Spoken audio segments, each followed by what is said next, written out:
This is Emma. She immediately caught people's attention. Why? She looks nice, the long hair, the beautiful face under that enormous hat, the katana, the narrow silhouette wrapped in dark layers. And then those flowers, bright, violent, alive, growing directly out of her body. Game Freak knew exactly what the hell it was doing, but Emma's design is smarter than simple fan service, because her body produces two completely opposite reactions. We want to look at her, but the people inside her world do not. The illness makes Emma visually fascinating. To humanity inside the game, it makes her polluted.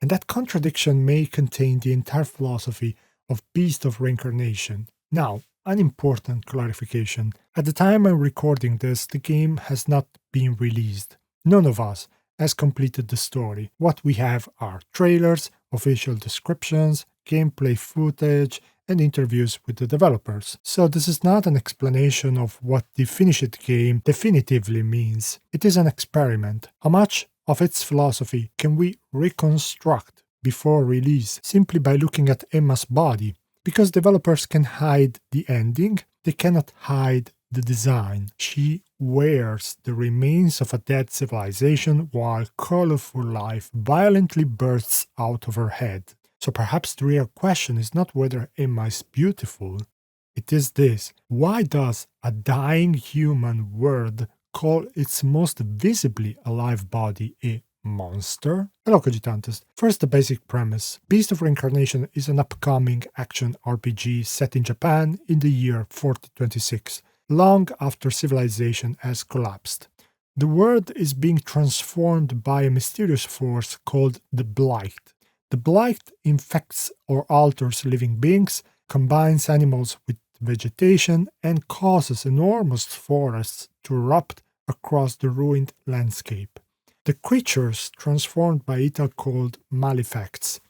Emma, the protagonist, was born carrying the Blight inside her. It allows her to control her hair like living vines. She travels with Ku, a giant white dog who is himself a malefact. And already, before we discuss a single philosophical book, the design is doing something strange. Look at Emma. Her face is soft and conventionally attractive. The flowers give her an ornamental femininity. But the beautiful parts are also the dangerous parts. Her hair is not simply hair. It branches, grabs, attacks, and invades space. The flowers are the signs of the force humanity fears. Games often separate the beautiful woman from the grotesque monster. One exists to be desired, the other exists to be killed.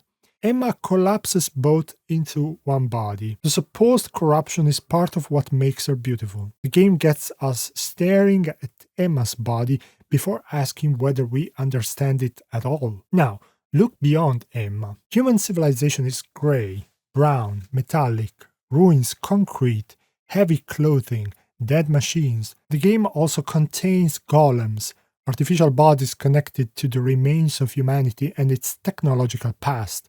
Now look at the Blight, green forests, flowers, roots tearing through asphalt, animals transformed into enormous biological hybrids. Everything moves, everything grows. That should feel backwards. Games normally use color as moral shorthand.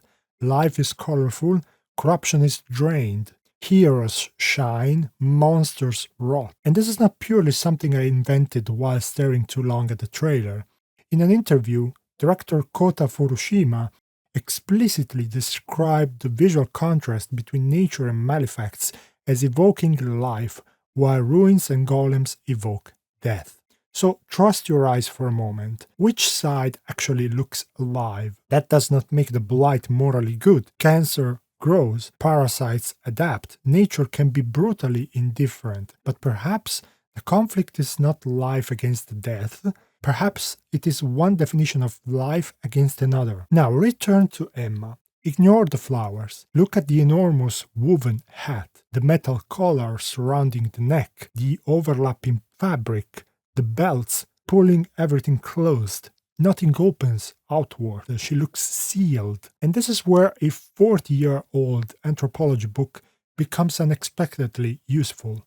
In Illness and Culture in Contemporary Japan, Emiko Onuki-Tierney examines cultural ideas of cleanliness, illness, purity, and pollution.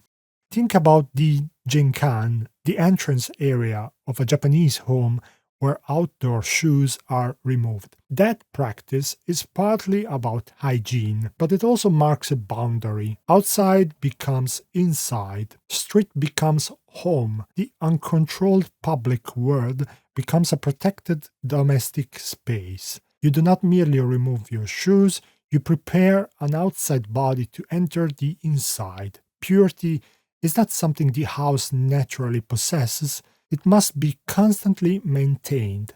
Now look back at Emma. Her clothing begins to resemble a portable jinkan, a private border wrapped around her flesh. She's trying to create a protected inside wherever she goes. She may be desperately hiding the fact that the distinction between inside and outside has been completely erased. In the English material, Emma is described as blight-born. That sounds biological, almost medical. She was born with the blight, but the Japanese description uses the word kagarebito, a polluted person. That is a social judgment. Imagine a brand new pair of shoes, perfectly clean, never worn outside.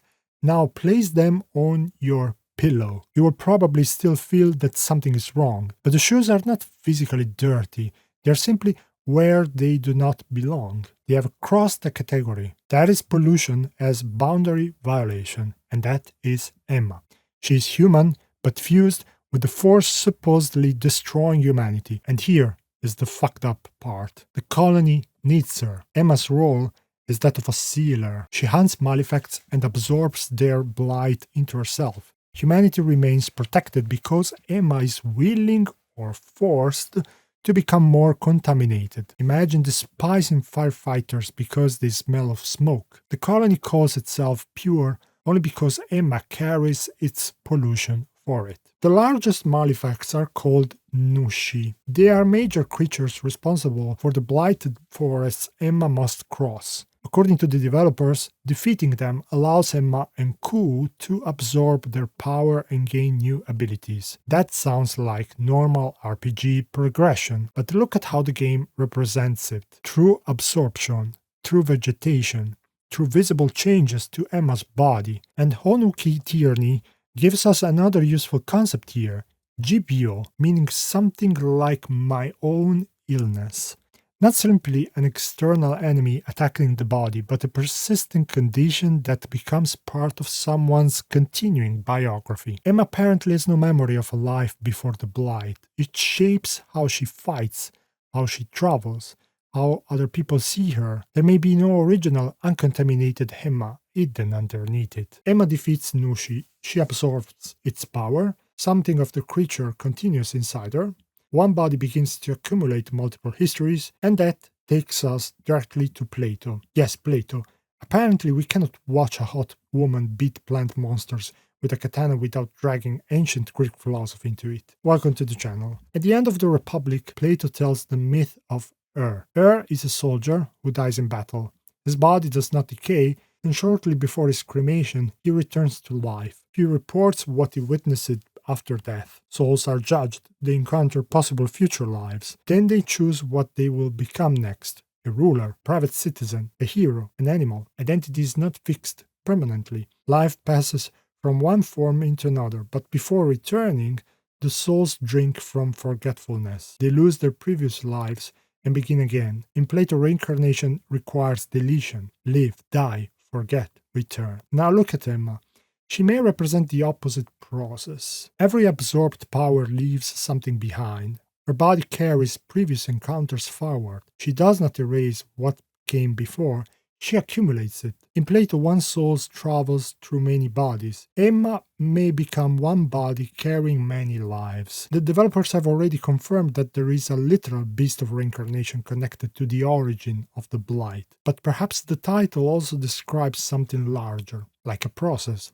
The uncontrollable movement of life from one form into another. The beast is transformation itself, and Emma may be becoming its perfect vessel. Again, the game has not been released. The complete story could prove this interpretation is completely wrong. Maybe the final enemy really is just an enormous angry shrub. That is the risk of analyzing an unreleased game, but interpretation begins when images start repeating, and those images repeat the same opposition: humanity, walls, uniforms, machines, mutated colors, preservation, and the blight, roots, flowers, animal, adaptation, transformation. Which side behaves more like life? Other games have explored the same fear. In Shadow of the Colossus, every victory transforms Wander into the thing he believes he is defeating. In Bloodhorn, evolution appears monstrous because we experience it from the perspective of the body being surpassed. In Nier Automata, humanity survives more successfully as an inherited idea than as living flesh. In Death Stranding, the attempt to avoid contact becomes another form of extinction. Different stories, the same question. What if corruption is transformation described by those terrified of its result? What if monsters are futures that the present refuses to recognize? And this is where this story stops being only a beautiful fictional body, because real societies also draw boundaries. Citizen and foreigner, healthy and diseased, normal and abnormal, productive and dependent, civilized and dangerous. We rarely call these purifier rituals. We prefer cleaner words: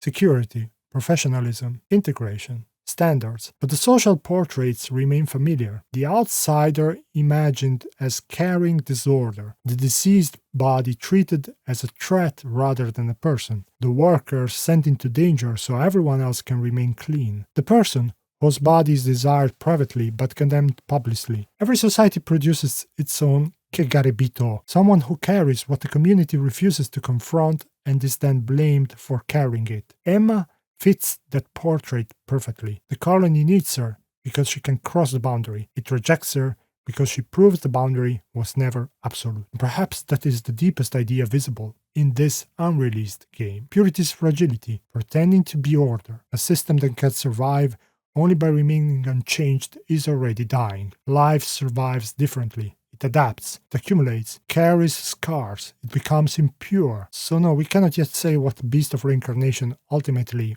means. We have not played it. We have trailers, interviews, colors, clothes, bodies, fragments, but fragments can still form a pattern, and that pattern suggests one final possibility.